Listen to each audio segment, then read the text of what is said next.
Eu tenho certeza que um dos desejos do teu coração é para que a tua casa, a tua família, os teus filhos, os teus netos, bisnetos e as próximas gerações sejam melhores do que você. Não é verdade, gente?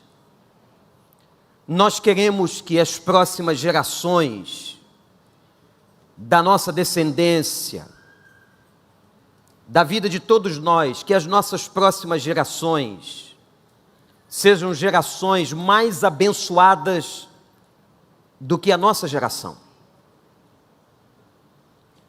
Quando a gente fala de 33 anos de vida da igreja, eu sonho que as próximas gerações dessas crianças que foram apresentadas aqui, dos adolescentes que vão se reunir em vigília hoje à noite, dos jovens, seja uma geração que faça dessa igreja uma igreja ainda melhor. Eu posso ouvir um amém? Que as próximas gerações, que os seus filhos e os filhos dos seus filhos possam testemunhar deste evangelho,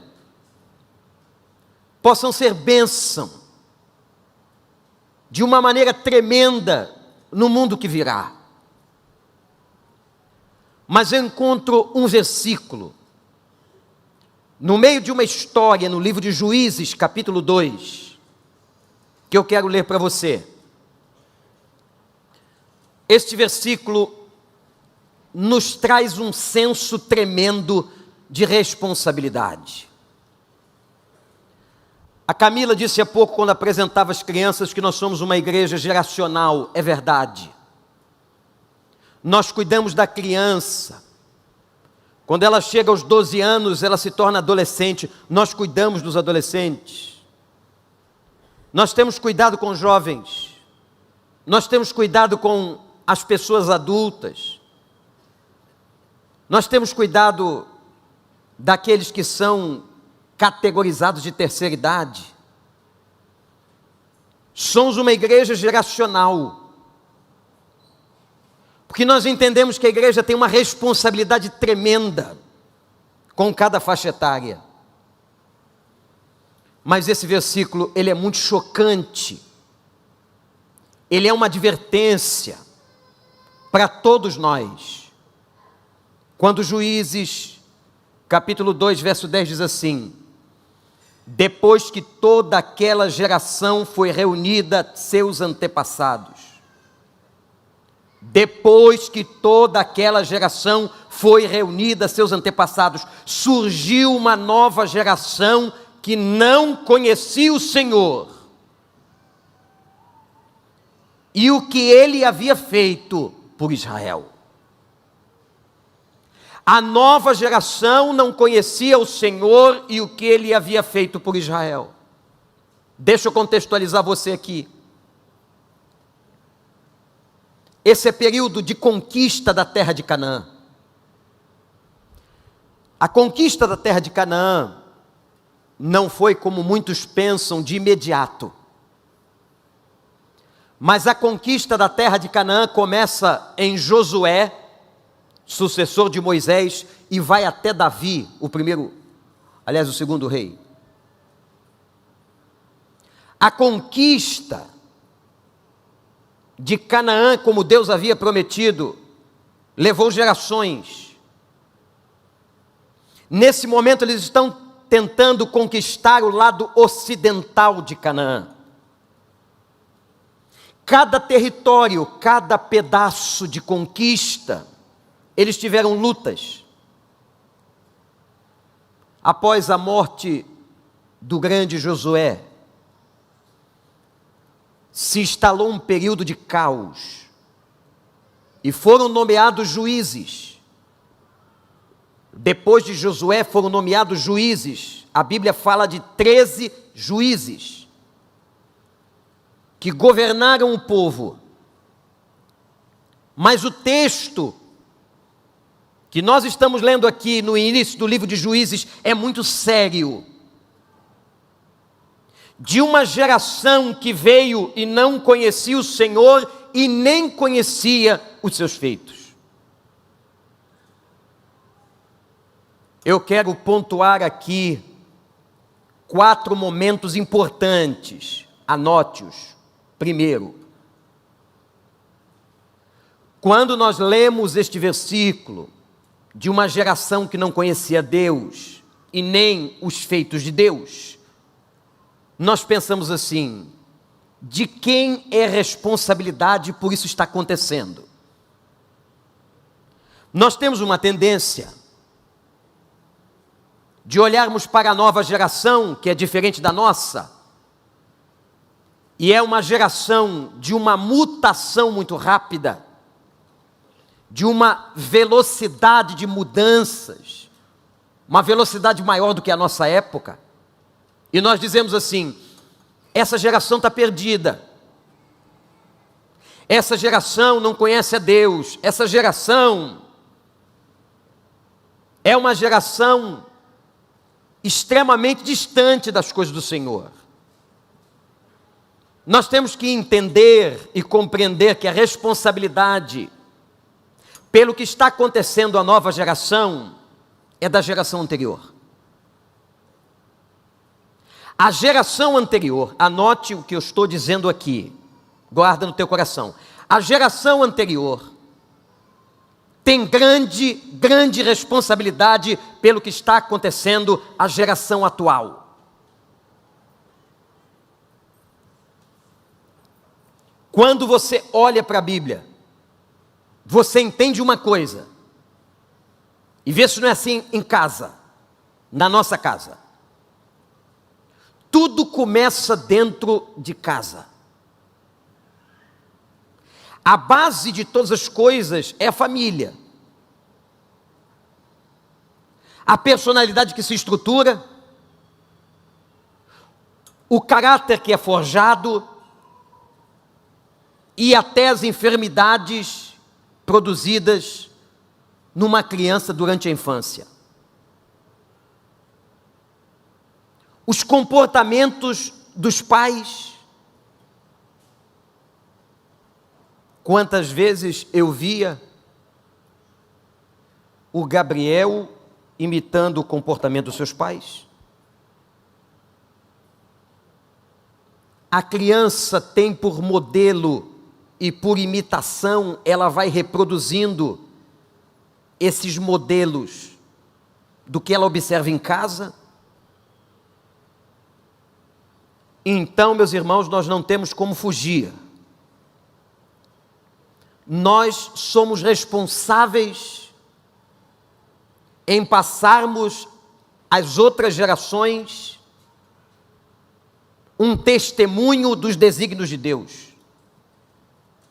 Quando nós lemos Juízes 2:10, uma constatação tem que ser feita. Olhe para mim.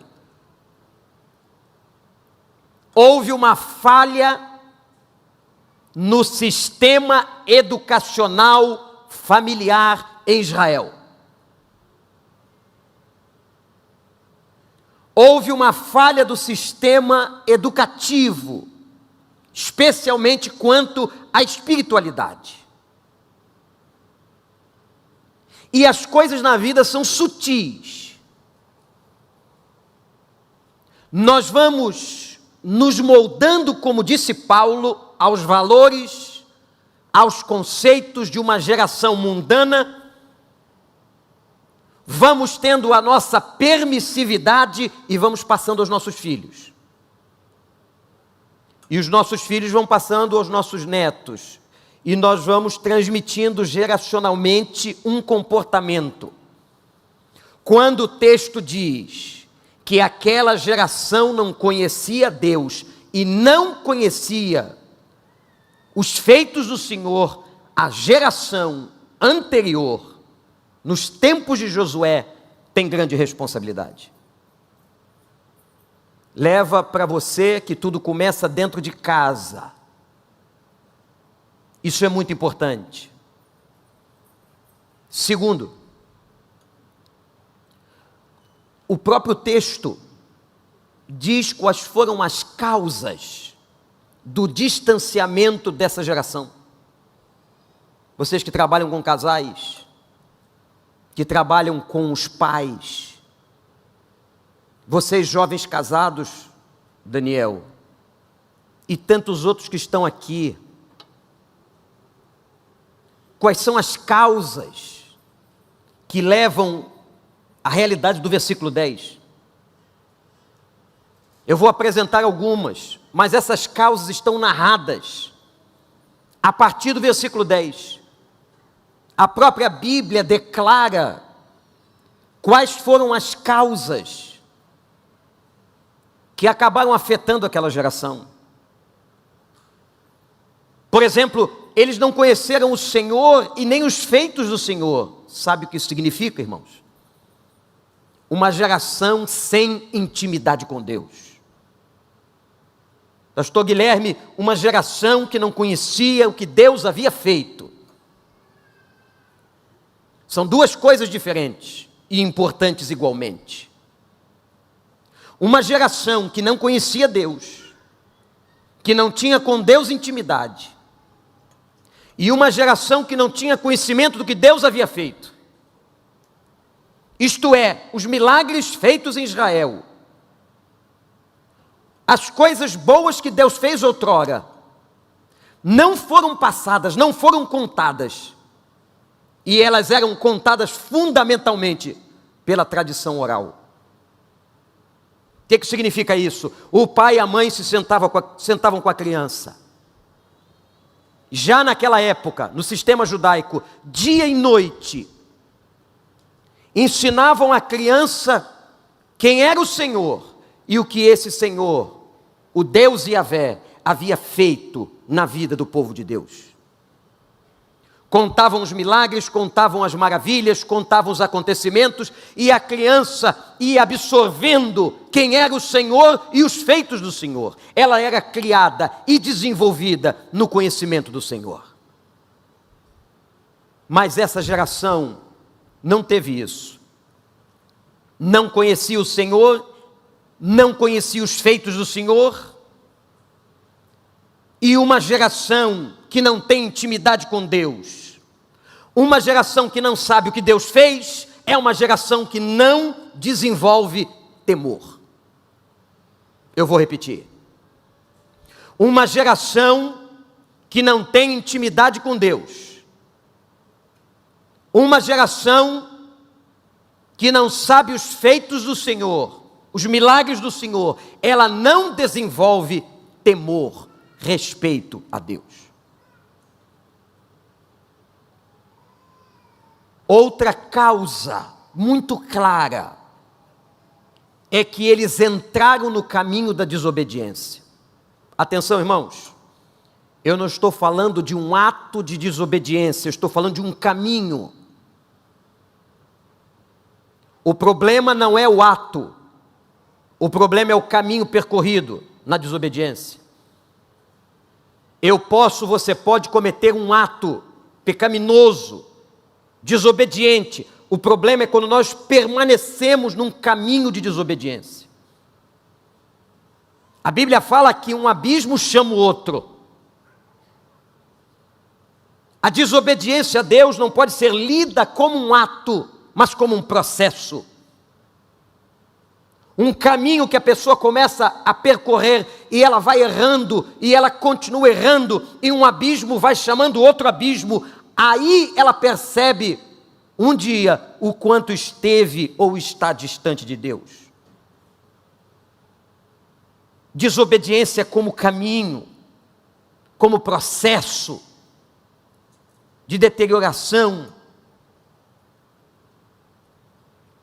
A queda de uma pessoa não começa num ato, a queda de uma pessoa, de um crente, é um processo de desobediência,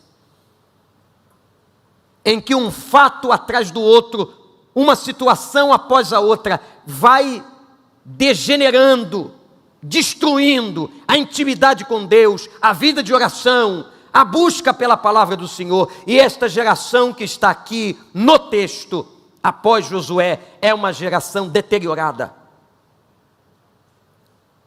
E faziam o que Deus reprovava. Então vejam, irmãos, uma geração sem intimidade com Deus, uma geração que não sabia o que Deus havia feito, consequentemente não criava por Deus temor, respeito. Essa é a ideia de temor, não é de medo. Não temos que temer no sentido de ter medo de Deus, temos que temê-lo no sentido de respeitá-lo, a sua autoridade e soberania. Essa geração foi se perdendo num caminho de desobediência, não apenas num ato. E outra causa que levou essa geração dos tempos pós Josué a chegar nesse nível é que eles entregaram o trono do coração. Versículo 12 declara que eles abandonaram ao Senhor e adoraram outros deuses. Irmãos, é impressionante quando nós entregamos o trono do coração a alguém ou alguma coisa que não seja o Senhor. E eles começaram a se encantar e começaram a deixar outros deuses assentarem no trono do coração. Eu quero aplicar e trazer para nós que isso está acontecendo nesse tempo. Essa tem que ser uma preocupação da igreja. Quem sabe amanhã, no meio desses bebês que estavam aqui, não sairá o novo pastor sênior da igreja, um missionário, irmão Robson, um presidente do Brasil, ou uma presidenta, um chefe de Estado, um ministro, um empresário, um homem da sociedade, uma mulher da sociedade. Nós temos que nos preocupar com esta geração, nesses 33 anos que vamos celebrar, nós temos que clamar a Deus pela próxima geração, até que o Senhor venha. Mas está acontecendo neste momento algo muito difícil no meio dessa nova geração. E não adianta nós apontarmos o dedo para ela, nós temos que entender que muitas coisas que estão acontecendo, a nova geração é responsabilidade nossa, geração anterior. Nós olhamos para essa geração e vemos uma geração hedonista, e cada palavra dessa ela é tão significativa, não tenho como explorar conceitualmente cada uma delas, mas o hedonismo se caracteriza pela busca, e somente pela busca do prazer. É uma geração que o que interessa é sentir prazer, em que o aspecto do sentimento, a percepção sentimental, ela está no trono do coração dessa geração. É uma geração pansexualizada. O prefixo pan significa totalidade. Há uma mente voltada para isso e de uma deformação na educação da sexualidade. É uma geração superficial. Por isso a velocidade das trocas, por isso as mídias sociais de um ponto para o outro. Dificilmente hoje você encontra alguém, ou uma grande massa de jovens, lendo os books online, os livros online, mas muito mais interessados em omiscuírem a vida e a particularidade dos outros pelo Instagram. As horas que nós gastamos nas mídias sociais com futilidade é impressionante. E cuidado com esse discurso da modernidade, que nem tudo que é moderno é bom. de que agora a moda é nós fazermos cultos online. Isso não é moda, isso é necessário para que tenhamos um alcance do Evangelho ainda maior. Mas as coisas online não substituem o contato presencial, o olho no olho, a experiência. Nós somos seres gregários, sociáveis. Mas a superficialidade está aí, de uma geração que se interessa pela superfície e não pela profundidade, não encontra raízes. E porque não encontra raízes, é uma geração de muita futilidade. E a futilidade leva, e esse é um outro conceito que sociólogos têm abordado sobre essa geração, leva ao relativismo. Nos dias de hoje tudo é relativo, até a Bíblia é relativa. Quando há relativismo, não há verdade, é relativo. Não há conceituação definida, é relativo. Uma geração relativista, ela é relativista em todos os seus aspectos, por isso que ela é relativista na sua moral. O que é a moral? Depende do ponto de vista, depende de como se vê. Quer dizer, você aniquila valores centrais da Bíblia, centrais do Evangelho, da cultura judaica cristã, que estipula uma verdade e uma moralidade, mas tudo se tornou relativo. Por isso que é difícil conversar com seu filho e com seu neto. Não é isso, gente? Há um relativismo ético. Não, mas eu tenho que respeitar, e a ética trabalha esse ponto relacional, os limites do outro. Depende. Tudo é muito relativo. Então, uma geração hedonista, é uma geração pansexualizada, é uma geração superficial, com muita futilidade, relativizada, e de um ateísmo em que todas as coisas de Deus são questionadas. Será que ele existe? E muitas vezes dominada pelo cinismo. O cinismo merece um estudo à parte, que não dá agora. Mas quando eu faço a leitura dessa geração, eu não posso fazer esta leitura isento de responsabilidade. Eu e você somos responsáveis pela produção de uma geração que não conhece o Senhor e de uma geração que não conhece os feitos do Senhor.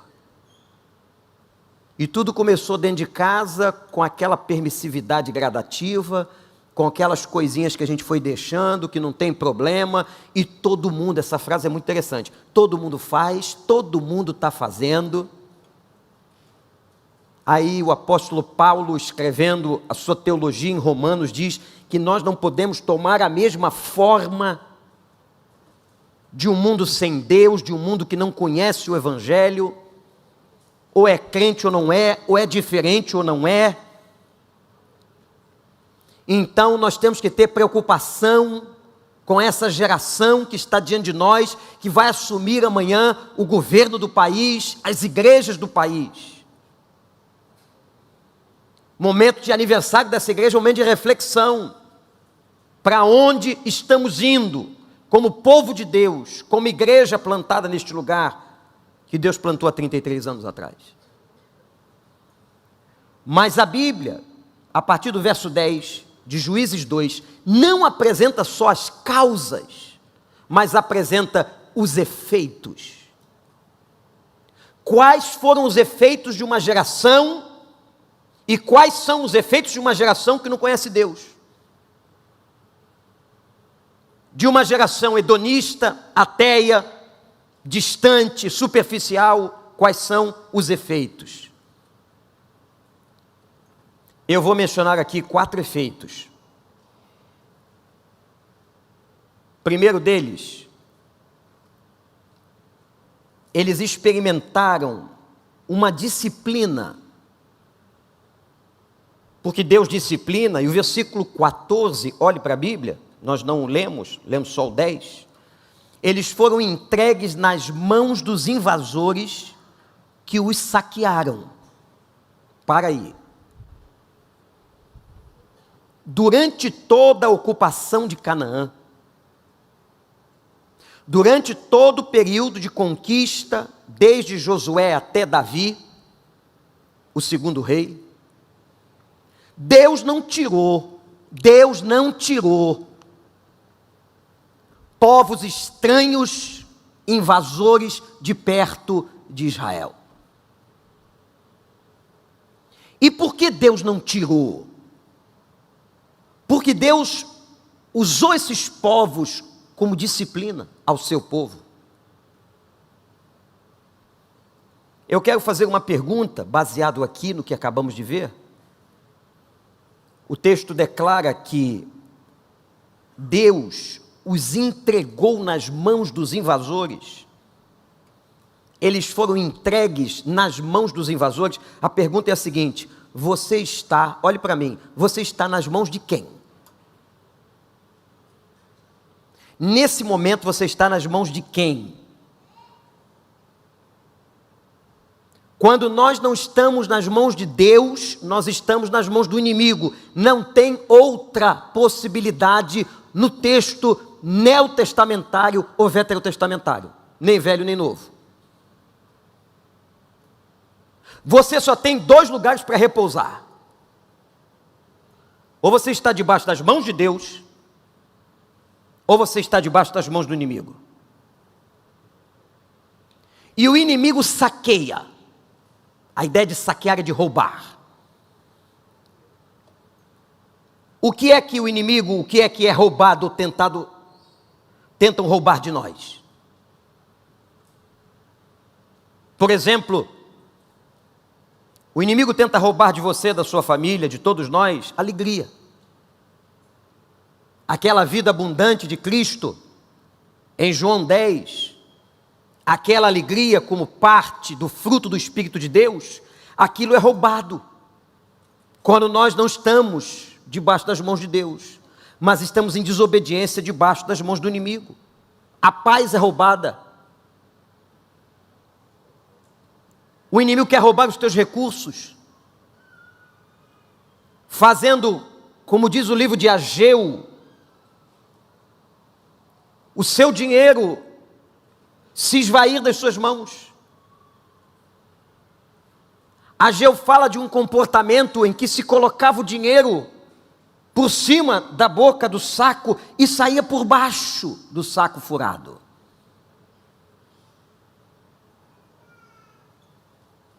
Se nós tivéssemos aqui gasofiláceos furados, o dinheiro que era colocado por cima sairia por baixo. Preste atenção, se o dinheiro que Deus está te dando, através do seu trabalho, da sua história de vida, não está se esvaindo, sem que você perceba. O inimigo trabalhará para roubar a sua alegria, a sua paz, os seus recursos, o seu tempo. Essa história de que nós não temos tempo, muito comum nessa nova geração. A questão do tempo é uma questão de administração. Não vem dizer que você não tem tempo para isso, não tem tempo para aquilo. Administre o seu tempo, faça a sua agenda. Aos mais novos, agendas eletrônicas. Aos mais velhos, continue usando agenda física. Mas que você tenha agenda. E que você peça a Deus sabedoria na administração do tempo. A administração do tempo é algo importantíssimo na vida. Para que o nosso tempo não seja desperdiçado ou roubado, e nós não venhamos a fazer aquilo que é importante. Amém, gente? O inimigo quer roubar tudo, a tua alegria, a tua paz, teus recursos, teu tempo, tua família. Eu volto a perguntar: o que tem saqueado você? Quem tem saqueado você? Você está nas mãos de quem? Muito cuidado, essa frase tem uma importância muito grande. Você está nas mãos de quem? Outra consequência desse afastamento daquela geração, eles perderam força de resistência. Anota isso. Versículo 14 diz: eles não conseguiam resistir. O inimigo mantém cerco contra nós, os problemas da vida, as crises existenciais. Mas a questão é como eu resisto. Como eu finco a minha resistência. E a resistência desse povo e dessa geração estava minada. O verso 15 diz que sempre que saíam para batalhar, a mão de Deus era contra eles, porque eles precisavam aprender, eles não tinham resistência. E não conseguiam lutar ou vencer a força do inimigo. Ô gente, distanciamento de Deus deixa qualquer um fraco. Se a gente deixar de orar, de buscar a palavra, a revelação, a gente vai enfraquecer. Nós nos tornamos presas fáceis do inimigo, que humanamente falando, ele é muito mais forte do que nós. É um espírito destruidor. Nós nos tornamos mais fortes do que ele somente em Cristo. Somente com a armadura de Deus, somente com a força do Espírito Santo, somente com o poder do Evangelho, da graça de Deus, aí somos fortes. É por Ele, para Ele e sempre. Amém. Se não for Ele, não iremos. Se não for com Ele, não venceremos. Vamos perder todas as batalhas. E eles não conseguiam, porque distante de Deus, não conhecendo os feitos do Senhor, eles não conseguiam lutar. Eles estavam minados na resistência. Anota essa frase: minados na resistência. Qualquer coisa que vinha, como se o sistema imunológico espiritual não suportasse o ataque dos vírus. Nós temos um sistema imunológico no corpo, na alma e no espírito. O nosso sistema imunológico espiritual vem da força do Senhor. Mas quando essa geração não busca o Senhor, se afasta do Senhor, não reconhece os feitos do Senhor, essa imunidade abaixa e você fica suscetível aos ataques virais ou bacteriais na sua espiritualidade. E a gente começa a perder batalha. Outra coisa que eles perderam, o que aconteceu com essa dominação da ausência de Deus, das forças do inimigo, é que eles tinham angústia. Eu não vou entrar aqui nisso, mas o conceito de angústia é diferente do conceito de tristeza. Versículo 15, lá no final, dizia que uma angústia dominava o coração. A Bíblia é fantástica. A angústia, que tem como característica um estado de ansiedade, uma inquietude da alma, uma insegurança produzida na angústia e até uma dor física, a angústia da dor física. Essa angústia era gerada por uma vida longe, distante, em desobediência, em caminho de desobediência. Uma vida longe de Deus. Eu estava lendo os comentários bíblicos sobre o texto. Kierkegaard, filósofo dinamarquês do século XIX, Ele diz que essa angústia é como o medo sem foco. É como um medo fora do foco. Um medo irracional.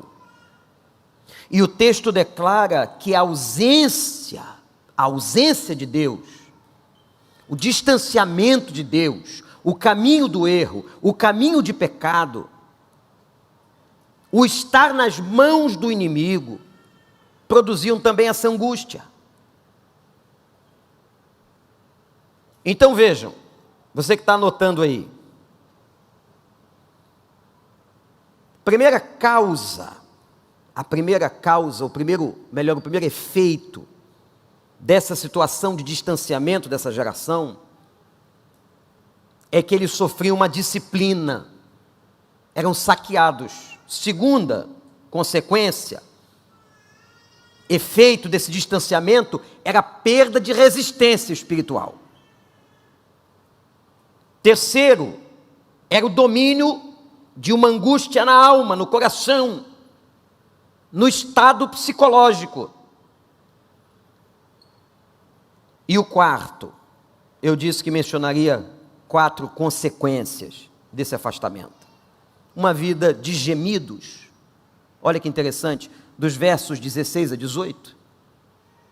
O que é uma vida de gemidos? Segundo o contexto do texto, é uma vida de instabilidade espiritual. A pessoa está aqui, daqui a pouco está lá em cima, depois ela volta para baixo, ela volta para cima. Eles caíam. Depois da queda veio o sofrimento. Veja se muita gente não passa assim a sua história. Quem sabe até você. Você cai, vem o momento do sofrimento, aí você ora, você clama a Deus, aí Deus vem, age e liberta. Aí daqui a pouco você cai de novo. Um processo continuado de sucessões de quedas, sem estabilidade.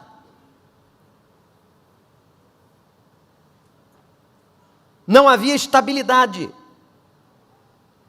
Quem se lembra da mensagem de João 15, na outra semana, eu falava de uma permanência. Quem não tem estabilidade espiritual não tem permanência. E não frutificará. Por isso que o texto fala de uma vida de gemidos. Toda hora o povo gemia. Irmãos, são consequências terríveis que o afastamento de Deus, que uma vida sem reconhecer os feitos do Senhor, uma vida distante, uma vida onde o coração é ocupado por essas coisas que mencionamos há pouco, o hedonismo, o ateísmo, a desvalorização das coisas de Deus. Quando tudo isso acontece, as consequências são essas. Muita angústia, muito saque na nossa vida, muito roubo de alegria, de tempo, de dinheiro, de tudo. Você pode recentemente ter perdido dinheiro que foi fruto de pecado. Você pode ter gastado ou perdido, melhor dizendo, tempo na sua vida, fruto de pecado.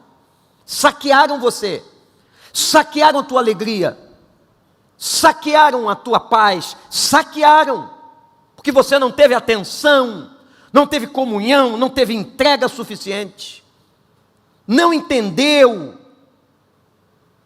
e quando percebeu, estava nas mãos erradas. Não é verdade, gente? Vamos ser honestos. E veio uma geração que não conheceu ao Senhor e nem os seus feitos. Mas não adianta nós, de uma outra geração, nos isentarmos, porque nós temos responsabilidade com a nova geração. E eu quero terminar dizendo o seguinte: qual é o desafio? O desafio é que cada um de nós tem um concerto com Deus. Daqui a pouco nós vamos entoar um cântico que fala das bênçãos geracionais de Deus. Aquela música que tem feito muito sucesso entre nós, que fala da bênção do Senhor de uma geração a outra geração. Isso é importantíssimo. Agora, para que essa bênção aconteça, tem que haver uma responsabilidade sua, no seu testemunho, na sua postura. Ter ou criar um filho não é apenas contemplar um momento de alegria pela gestação, ou de você colocar mais uma pessoa no mundo. Os pais e todos nós temos uma responsabilidade tremenda, tremenda, de saber que esses filhos imitarão a nossa conduta, seja ela boa ou má. A formação do caráter e dos valores estão calcadas nessa imitação. Portanto, pai, mãe, você tem que ter muita e muita responsabilidade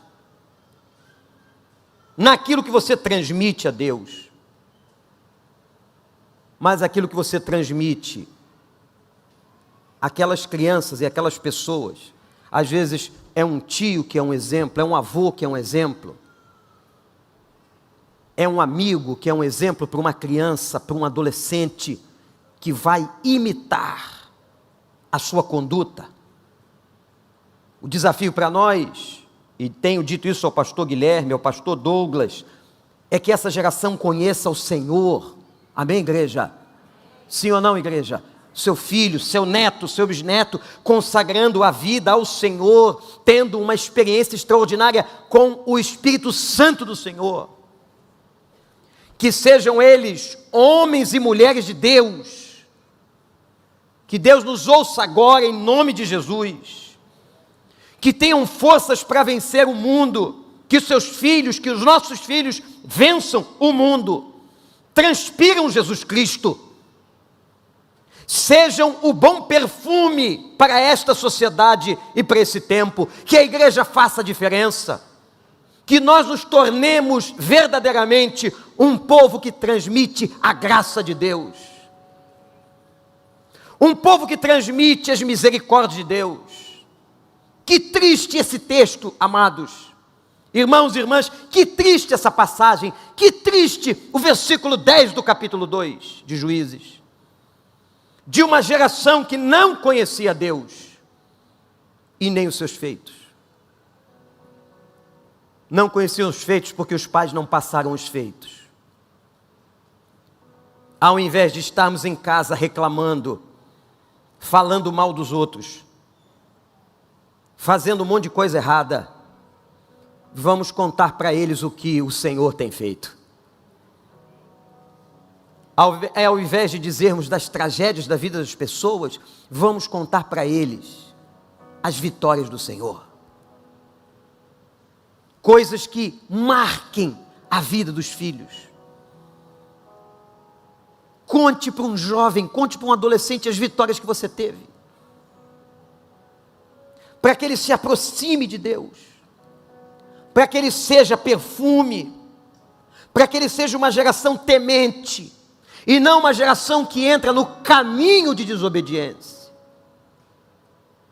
Ah, quantos adultos e jovens e até anciãos no caminho de desobediência. Porque olha para mim e guarda isso para sempre. Não é só com os outros não. E não é só com os mais novos não. Qualquer pessoa, de qualquer faixa etária, de qualquer classe social, de qualquer nível cognitivo, qualquer pessoa pode entrar numa espiral descendente de afastamento de Deus. Basta que ela abandone o Senhor, que ela pare de orar, que ela não leia a Bíblia, que ela se distancie, até o linguajar muda para pior. Todos nós estamos suscetíveis a isso. Mas quando nós estamos perto de Deus, meditando na lei do Senhor de noite, transpirando o Evangelho, vivendo a palavra, aí as próximas gerações nos imitarão.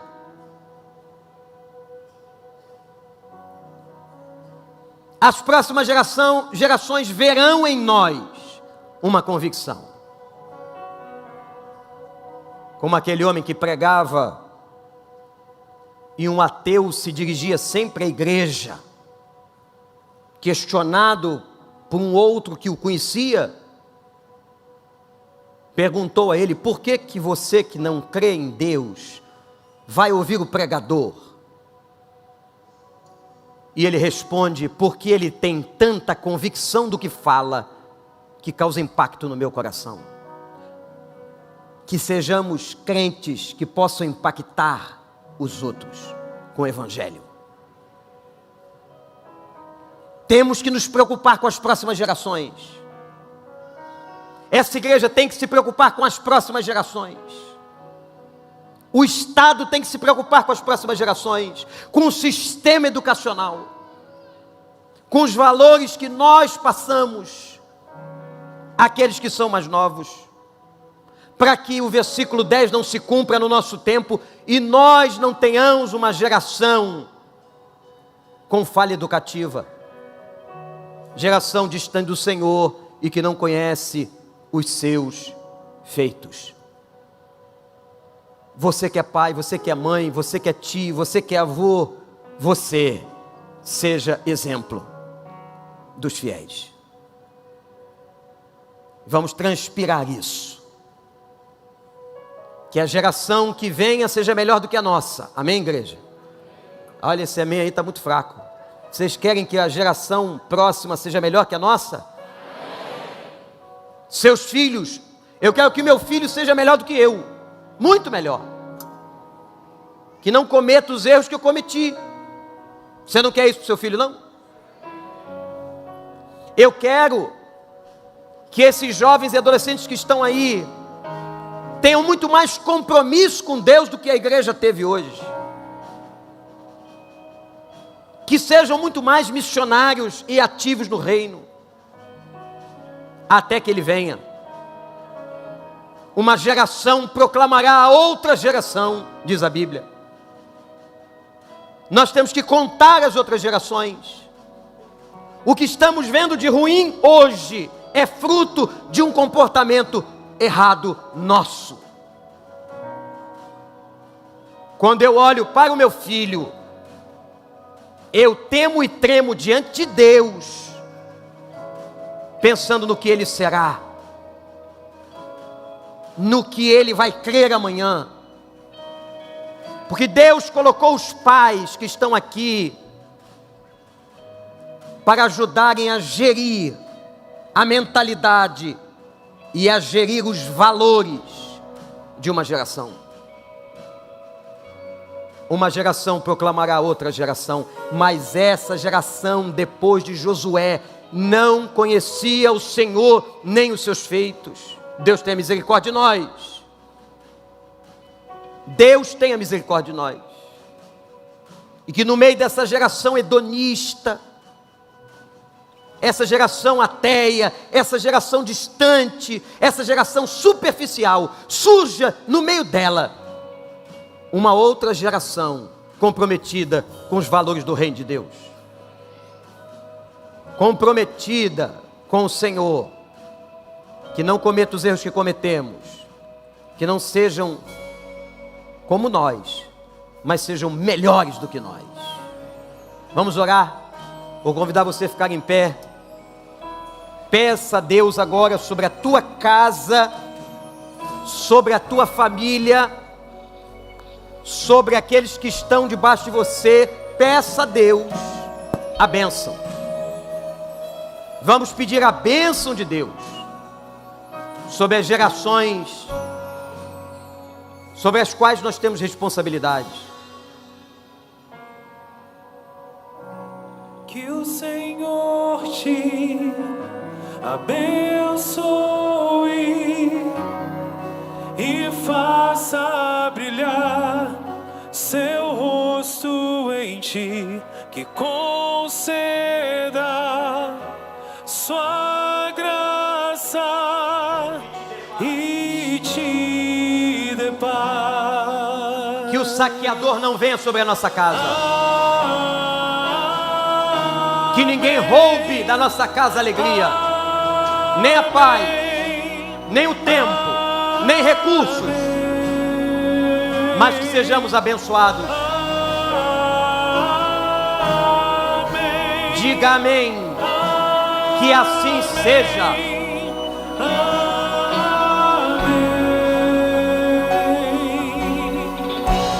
Que o Senhor te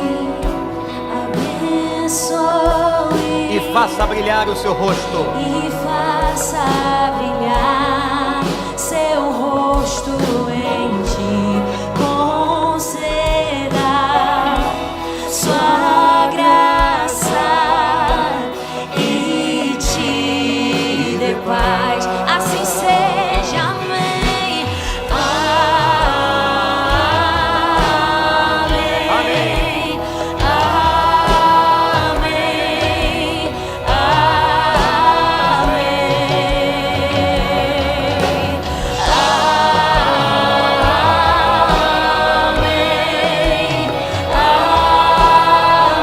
Amém.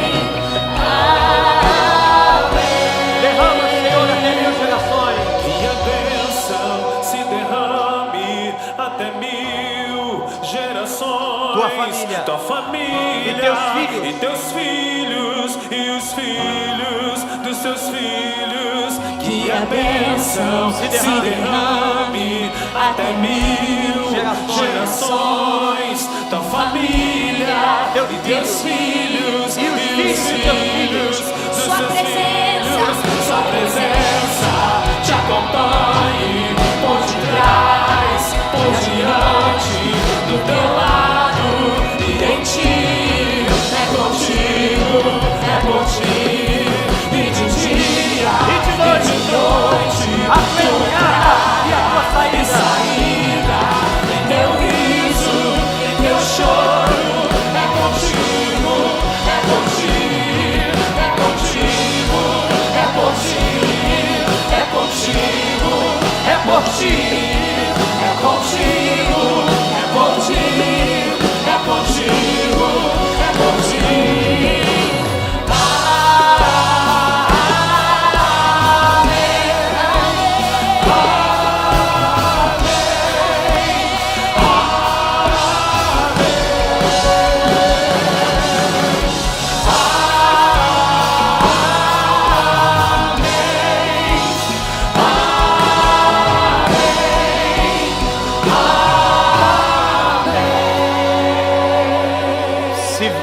Se está do teu lado agora a tua esposa, o teu esposo, um filho, pega na mão dele. Até porque é parente, está na tua casa.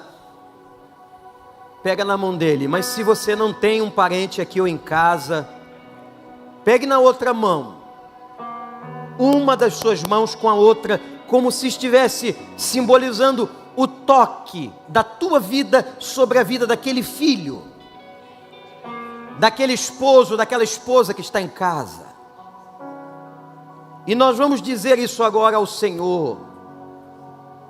Que a bênção do Senhor venha sobre nós e que possa passar aos nossos filhos e aos filhos dos nossos filhos. Que o saqueador seja vencido em nome de Jesus. Que o inimigo que saqueia, que roube, seja pisado agora. Ele não vai mais roubar a tua alegria, a tua paz. Nós rejeitamos agora uma geração que não conhece a Deus. Nós rejeitamos ser uma geração que não sabe dos feitos do Senhor. E agora nós vamos orar para que Deus nos ajude a que sejamos bênção, exemplo para aquele filho que está diante de nós. Senhor Deus,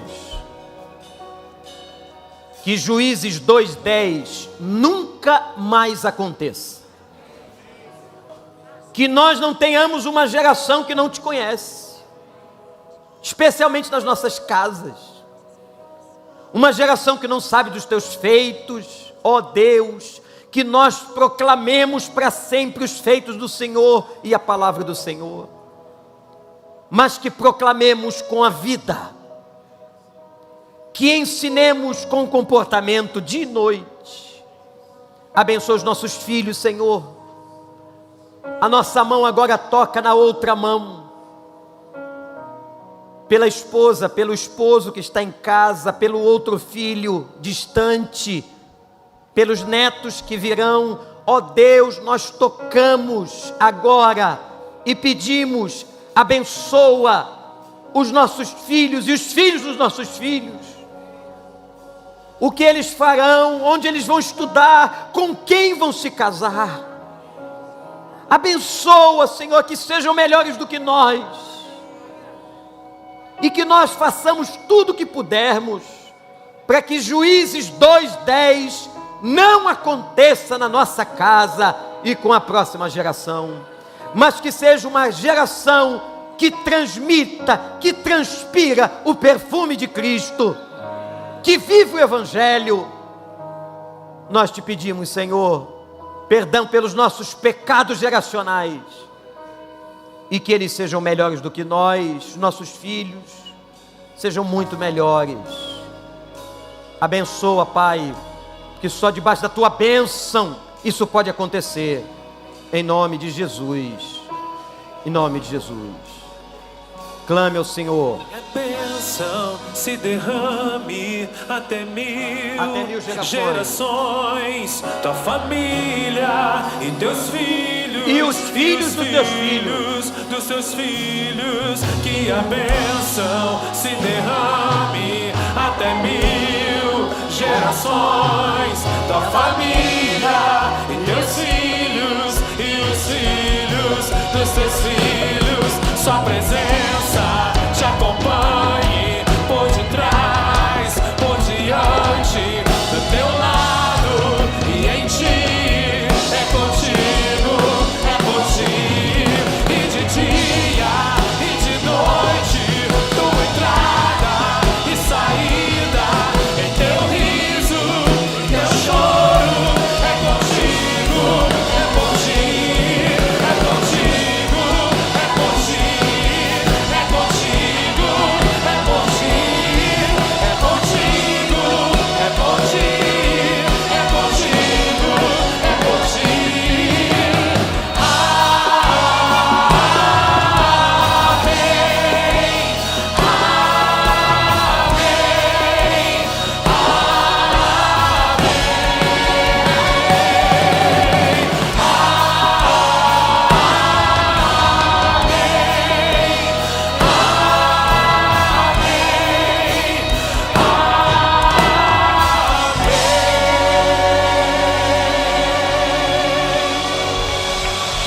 Senhor, abençoe e te guarde. Vão em paz em nome de Jesus, uma semana maravilhosa.